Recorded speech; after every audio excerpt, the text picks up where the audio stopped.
네, 반갑습니다. 엠마오 용서 차성진 목사입니다. 자, 일단 우려하는 마음에 그 썸네일이나 제목만 보고 오해하실까봐 이 극좌의 탄생은요 시리즈물입니다. 지난 시간에 극우의 탄생을 했고 이제 두 번째로 하는 시리즈 극좌의 탄생입니다. 절대 제가 어느 한쪽을 지지하는 게 아니라는 점. 요거를 너무 오래전에 했어요. 원래는 이거 한 다음에 바로 요거를 하려고 했었는데 너무 바빴어요. 너무 바쁘기도 했고 또 이제 이거 하고 난 다음에 좀 되게 뒤늦게 걱정이 되더라고요. 뭔가 이 취지는 제 딴에는 뭔가 우리 서로 너무 극단적으로 가지 말자. 함께 복음의 울타리 안에서 서로를 좀 이해하는 약간 그렇게 해보자라는 취지로 만든 거긴 한데 뭔가 이거 양쪽에서 다 욕을 얻어먹는 그런 결과가 되는 건 아닐까 싶어가지고 좀 걱정도 들었고 또 내용을 정리하다 보니까 양이 너무 방대해가지고 이 수많은 자료를 좀 이렇게 잘 묶을 수 있는 방법을 찾기가 힘들었어요. 그래가지고 굉장히 오랜만에 극좌의 탄생으로 왔다는 점 죄송하게 생각을 합니다. 그래서 전번에 얘기한 거지만 이 극좌와 극우에 대한 정의부터 하고 갈게요.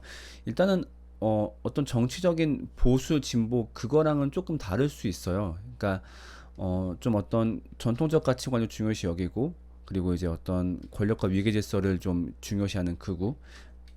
사실 그거는 극우라기보단 그냥 보수라고 할 수 있겠죠. 마찬가지로 진보도 어떤 현대적 가치관 그리고 조금 더 어떤 수평적 질서를 강조하는 게 이제 좌파일 텐데 어떤 경우에 극좌 어떤 경우에 극우라고 하느냐 배타성과 공격성을 띌 때 그러니까 우리가 맞아 그렇기 때문에 우리랑 반대하는 것들 우리랑 척지는 애들은 다 나쁜 놈이고 그러니까 쟤네는 막 공격해도 돼 이런 생각을 가지고 있는 경우에 극좌 극우라고 부르겠다고 이 컨텐츠 내에서 한번 그렇게 정의를 해 볼게요.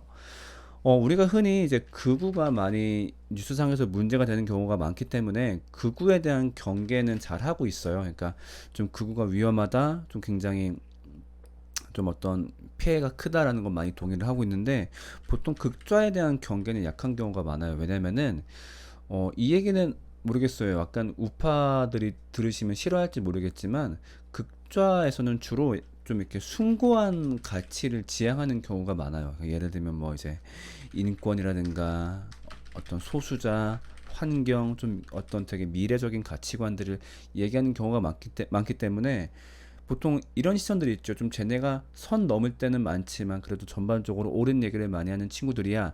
이렇게 바라보는 경우가 많은데 문제는 그렇게 좀 가치가 멋있다 보니까 어 좋은 가치를 이야기하니까 어떤 방법이든 사용해도 돼. 약간 이런 식의 태도를 가지고 있는 경우가 종종 있어요.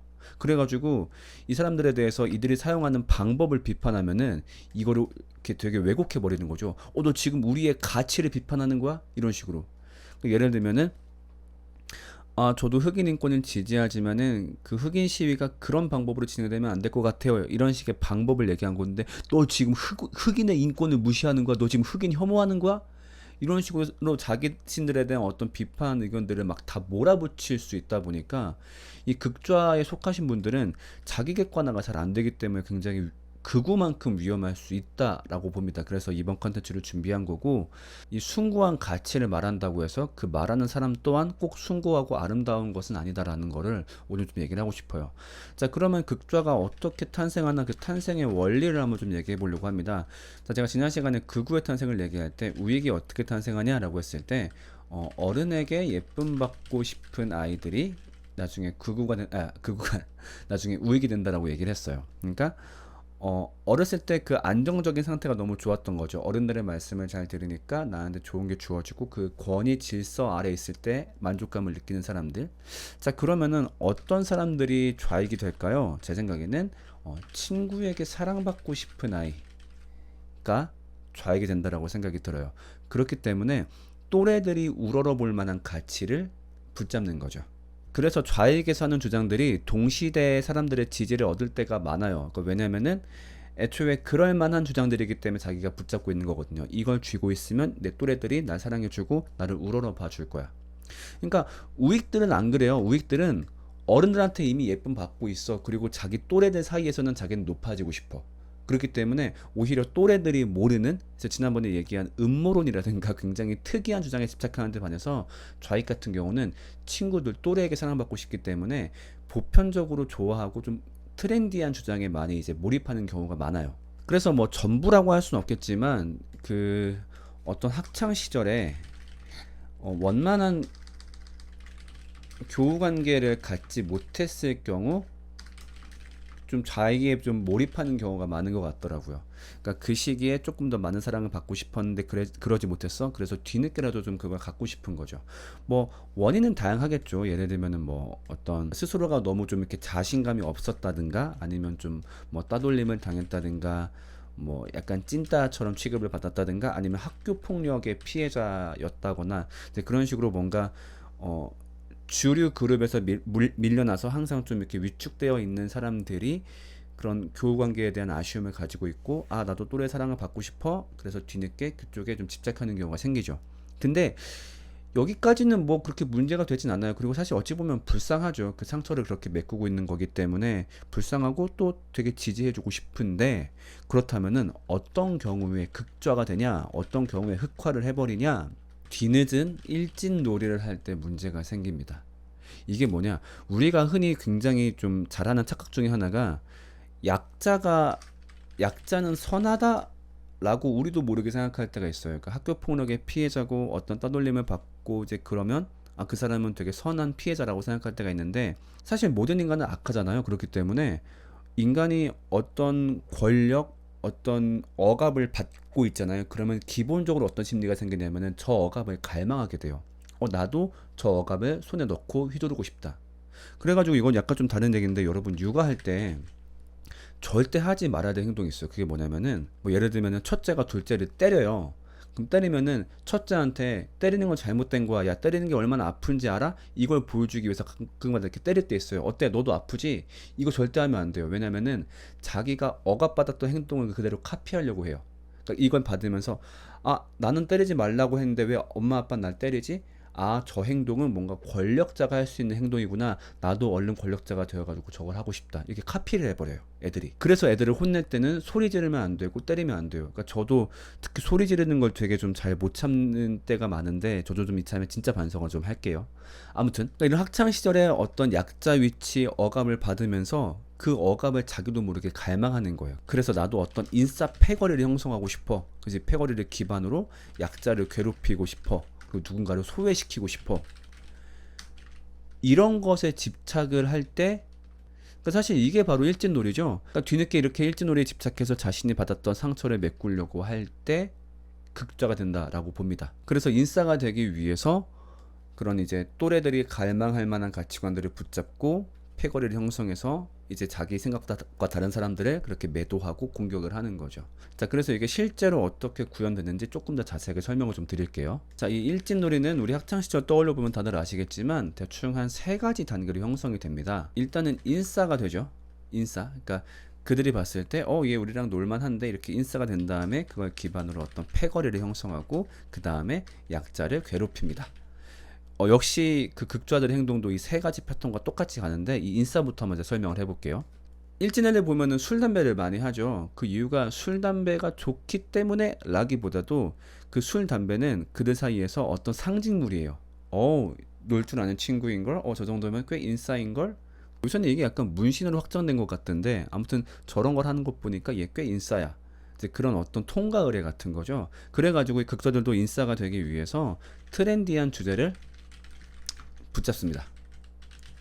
예를 들면 뭐 그게 동물권 보호, 뭐 소수자, 뭐 성소수자, 아니면 환경, 비건, 이런 것들을 붙잡죠. 그러니까 이 가치관들이 정말로 좋아서라기보다는 이걸 붙잡고 있을 때 내가 드디어 그 인싸 무리에 낄 수 있어, 친구들의 주목을 받을 수 있어. 그래가지고 이거를 굉장히 집착을 합니다. 물론 정말로 이것이 좋아서 진짜로 이 가치가 옳다고 생각하기 때문에 하시는 분들도 계시겠죠. 일단 그런 분들은 논외로 하는 겁니다. 그래서 재밌는 거는 이 가치관들 중에서 하나만 붙잡는 사람은 없어요. 뭐 예를 들면은 나는 그 동물의 권리에 대해서 되게 지지하지만 탈원전은 반대, 이런 거 없어요. 그냥 트렌디하다 싶으면 그냥 확 싸잡아가지고 그냥 다 좋아해버려요. 그리고 자기가 이걸 좋아한다는 걸 굉장히 열심히 알리죠. 티 내고 싶어 하고. 그렇다 보니까 어떤 내용에 대한 자세한 관찰이 있기보다도 그냥 유행이야? 오케이. 약간 이런 게 강해요. 그러니까 제가 언제 그걸 많이 느끼냐면은, 예를 들면은 탈원전 얘기할 때 전 제일 많이 느끼거든요. 여러분, 그 우리가 원자력 발전을 지지해야 될까요? 아니면 이거 여기서 벗어나야 될까요? 이건 굉장히 어려운 주제라고 생각이 들어요. 왜냐면은 사실 둘 다 리스크가 있잖아요. 원전을 활용하지 않기에는 화석연료로 발생하는 그런 문제가 너무 심각하고, 또 원전을 활용하기에는 그런 이제 어떤 원자력 폐기물이라든가 그 위험성에 대한 문제가 크다 보니까, 그래서 전문가들도 어느 한쪽이 옳다라고 말하기 굉장히 힘든 주제인데, 막 중학생들 고등학생 이런 애들이 와가지고 막 무조건 탈원전에서 뭐 원전은 다 환경 혐오자들이고 막 이렇게 피켓 들고 시위할 때가 있어요. 난 진짜 궁금한 거지. 쟤네가 진짜 어떤 저기에 대한 어떤 과학적인 아니면 사회적인 해답을 알아가지고 저걸 지지하는 건가? 그렇다기보단 이게 인싸스러우니까 지지하는 거죠. 그래서 이걸 통해서 빨리 내가 인싸인 걸 증명해서 패거리를 형성하고 나도 누군가를 괴롭혀보고 싶거든. 나도 누군가 위에 올라서 보고 싶거든. 그래서 이런 것들을 지지하는 사람들이 사회적으로 문제를 일으킨 경우가 많은 것 같아요. 물론 좋은 표현은 아니지만 이 사람들을 보고 PC충이라고 표현할 때가 많이 있죠. 이런 것들을 주장한다는 이유로 굉장히 폭력적으로 막 얘기할 때, 이런 사람들이 발생하는 이유가 정말로 이 가치관들을 존중하고 좋아해서 한다라기보단 이걸 기반으로 나도 누군가 위에 올라서고 싶고 우월해지고 싶거든. 그런 심리 때문에 막 이런 문제가 발생하는 게 아닌가 싶어요. 자, 이렇게 인싸가 된 다음에 드디어 이제 패거리를 형성합니다. 패에 대한 갈망이 있죠. 왜냐면 아까 얘기했듯이 학창시절에 그거를 못 해봤거든요. 그래서 패를 너무 만들고 싶은데 문제가 있습니다. 대면 관계에 대부분 익숙하지 않아요. 그러니까 참 이 학창시절 경험이 중요한 게, 학창시절에 자신감이 없었던 사람들은 계속 그 이후로도 자신감이 없는 경우가 많더라고요. 그러니까 좀 항상 고개를 숙이고 눈을 잘 못 마주치고 되게 위축된 목소리를 내고, 이 극좌 쪽 사람들을 보면은 그 서브컬처에 좀 되게 집착하는 경우가 많아요. 그러니까 뭐 애니메이션이나 뭐 게임이나 뭐 어떤 그런 피규어 같은 거. 왜냐면은 이게 나쁘다는 게 아니라 이런 것들이 사람을 만나지 않고, 그러니까 대면하지 않은 상태에서 인간관계를 체험할 수 있는 게 바로 이런 것들이거든요. 그러니까 애니메이션 속에 자기가 이제 환상처럼 꿈꿔왔던 인간관계를 보면서 좀 거기서 대리만족을 느끼고, 게임을 통해서 사람들하고 이제 교류하고, 아무튼 이런 특징을 갖고 있는데, 이렇게 자신감이 없는 사람들이 대면 관계는 하고 싶다 보니까 이들이 뭐에 집착을 할까요? SNS에 대한 병적인 집착으로 이어집니다. 그래서 실제로 어떤 극좌적인 활동하시는 분들 보면은 SNS에 엄청나게 많이 몰입을 해요. 심지어 이제 트위터에 그런 분들 많은데, 하루에 올리는 트윗이 100개면은 뭐 무난한 거고, 막 1000개 그렇게 하시는 분들도 있더라고요.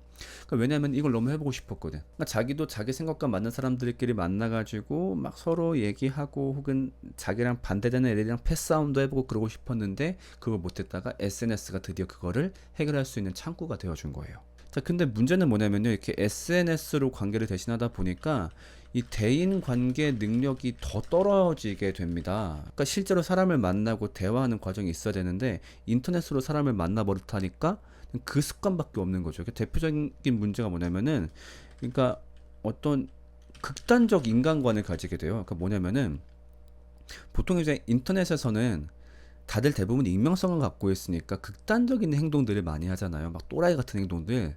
그러니까 애초에 이 SNS 자체를 자기 패거리를 만나기 위해서 시작했고, 또 반대 패거리들하고 싸우고 싶어서 여기에 시간을 많이 쓰다 보니까 보통 그런 사람들 SNS 관계가 친구 아니면 적이거든요. 중간은 없어. 무조건 나랑 동의하거나 나랑 동의하지 않으면 적이야. 그리고 또 이제 인터넷 공간이다 보니까 익명성을 등에 업고 얼마나 못된 짓 하는 애들이 많아요. 좀 또라이들도 많고. 그러니까 자기랑 싸우는 이 상대방들 중에서도 이 싸우다 보니까 자기한테 또라이 짓 하는 애들이 많을 거란 말이야. 근데 그런 걸 보면서 생각을 하는 거예요. 야, 역시 이 가치관에 동의하지 않으면 저렇게 다 또라이고 사이코들이구나. 예를 들면 그런 거예요. 어떤 친구가 이제 페미니즘을 해요. 그러면 당연히 이제 어떤 마초주의 하는 애들하고 시비가 붙겠죠. 근데 이들 중에 보면 막 일베 같은 또라이 사이코들도 많단 말이에요. 그러니까 인터넷 공간이니까 막 그런 나쁜 짓들을 할 거 아니에요. 그러니까 이걸 보면서 아, 역시 페미니즘에 동의하지 않으면은 저런 식의 다 일베충들이구나. 저런 식의 다 또라이밖에 없구나. 역시 한남들.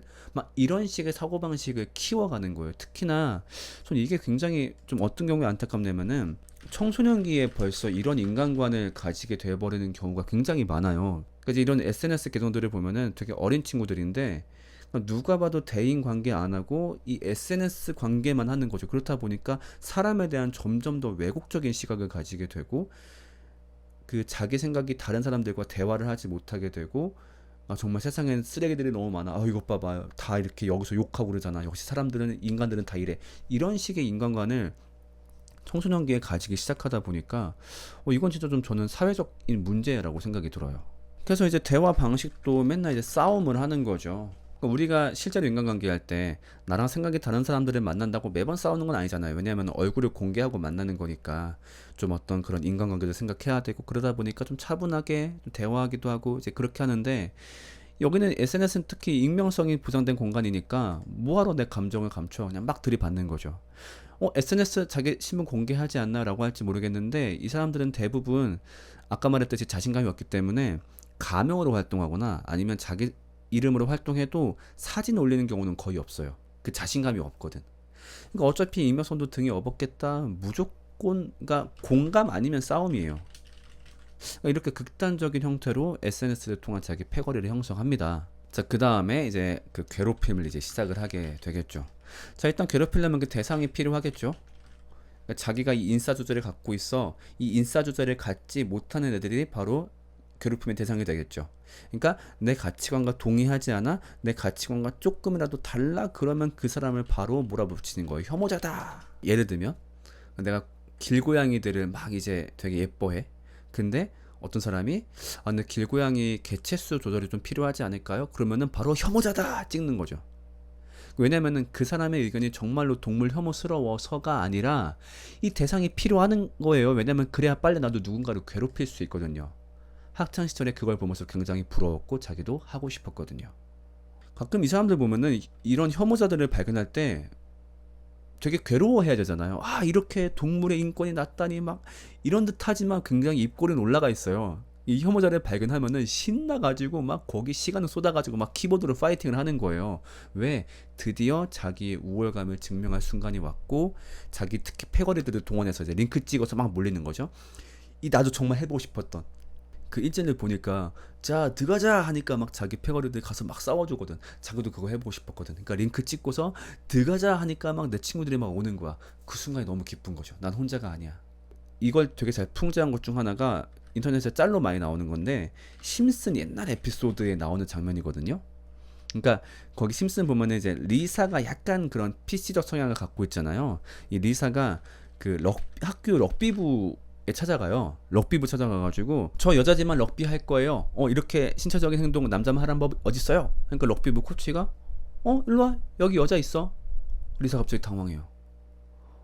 저 럭비 안 할 거예요. 아니 어떻게 동물 가죽으로 공을 만들어서 이렇게 야만스럽게 할 수 있죠? 하니까 이거 동물 가죽 만든 거 아니고 인조 가죽으로 만든 거야. 그래가지고 이 공을 구입할 때마다 동물 인권을 위해서 심지어 얼마씩 기부까지 해. 너랑 생각이 똑같지? 얼른 와. 라고 하니까 갑자기 리사가 울면서 도망가 버려요. 왜냐하면 리사에게는 혐오자가 필요하거든요.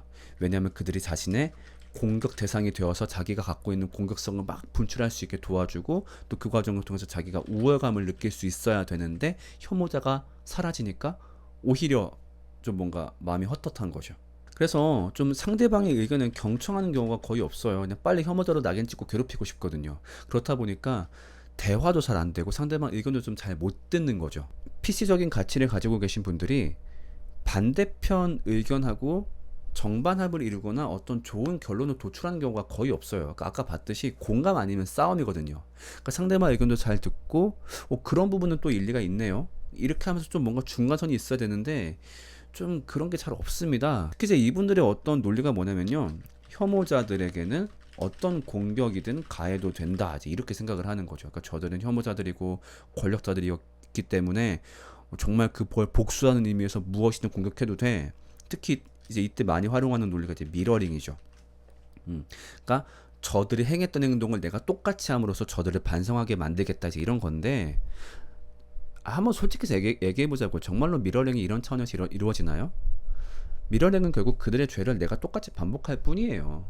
그러면서 점점 더 서로가 분노만 키워가는 거죠. 그러니까 예를 들면은 어떤 센스 있는, 그러니까 자기 잘못을 잘 돌아보게 하는 미러링이면 모르겠어요. 예를 들면은 옛날에 개그맨 김숙이 그걸 잘 보여줬다라고 생각하는데, 뭐 어디 남자가 집 밖에서 목소리를 높여? 막 이런 걸 하면서 아 저런 말이 되게 들으니까 기분 나쁘네. 아 그럼 여자들도 그동안 되게 기분 나빴겠구나. 그러니까 이 정도의 센스 있는 미러링이면 모르겠는데 막 이제 미러링을 핑계로 막 추악함을 똑같이 반복하고 막 누군가의 짓밟는 걸 똑같이 따라하는 거죠. 글쎄 근데 이거는 더 나은 세상을 위한 선택이라기보다 그냥 자기 안에 있는 공격성을 분출하고 싶어하는, 그러니까 찐따가 뒤늦은 일진 노래를 하고 싶어하는 것이라고밖에 볼 수는 없을 것 같아요 사실.